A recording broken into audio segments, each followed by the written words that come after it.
नमस्कार, आप देख रहे हैं बिहार तक और आपके साथ मैं हूं ऋचा शर्मा। बिहार विधानसभा चुनाव 2025 में आरजेडी का एक नया अवतार दिख रहा है। कभी एम वाई समीकरण यानी मुस्लिम यादव की राजनीति पर टिके रहने वाली पार्टी अब उस दायरे से बाहर निकल रही है।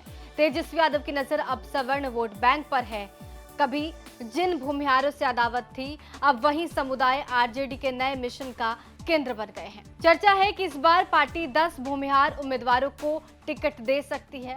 लक्ष्य साफ है, भाजपा जेडीयू के सवर्ण आधार को कमजोर करना और सत्ता की ओर नया रास्ता बनाना।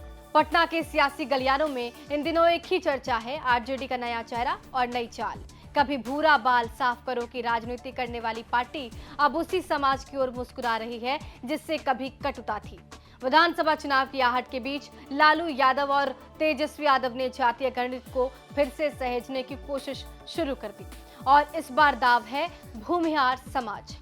बाहुबली नेता सूरजभान सिंह अब अपने पूरे परिवार के साथ आरजेडी का दामन थामने वाले हैं। ये सिर्फ एक दल बदल नहीं बल्कि बिहार की राजनीति के समीकरणों में बड़ा उलटफेर है। पिछले एक हफ्ते में ये तीसरे बड़े भूमिहार नेता हैं जो आरजेडी में शामिल होंगे। तेजस्वी यादव अब न सिर्फ यादव मुस्लिम वोट बैंक पर भरोसा कर रहे हैं बल्कि वो बीजेपी जेडीयू के पारंपरिक सवर्ण आधार में सेंध लगाने की कोशिश में हैं।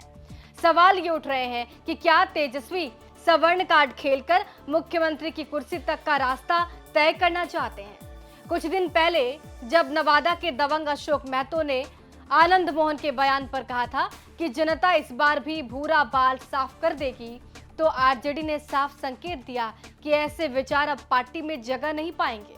अशोक महतो जब अपनी पत्नी अनीता कुमारी के लिए वारसलीगंज से टिकट मांगने राबड़ी आवास पहुंचे तो उन्हें प्रवेश की अनुमति तक नहीं दी गई। ये ना सिर्फ एक व्यक्ति को नहीं बल्कि पुरानी राजनीति को दी गई। 2005 में कांग्रेस के पूर्व मंत्री राजू सिंह की हत्या में अशोक महतो आरोपी रहे। नवादा जेल ब्रेक कांड में उम्र कैद की सजा काटने के बाद वो लालू यादव के संरक्षण में राजनीति में आए, लेकिन अब आरजेडी उनसे दूरी बना रही है। ये वही आरजेडी है जो कभी अशोक महतो जैसे चेहरों से भूमिहार विरोध का प्रतीक बना था और अब उसी समाज को गले लगाने की कोशिश कर रहा है। आरजेडी के इस बदलाव से गठबंधन के भीतर भी हलचल है। मगध क्षेत्र के भूमिहार नेता जगदीश शर्मा के बेटे राहुल शर्मा अब लालटेन थाम चुके हैं। उन्हें घोसी सीट से टिकट मिलने की चर्चा है। ये वही सीट है जहां फिलहाल भाकपा माले के रामबली सिंह यादव विधायक हैं। अगर राहुल शर्मा को टिकट मिलता है तो माले समर्थकों और यादव वोटरों में नाराजगी हो सकती है।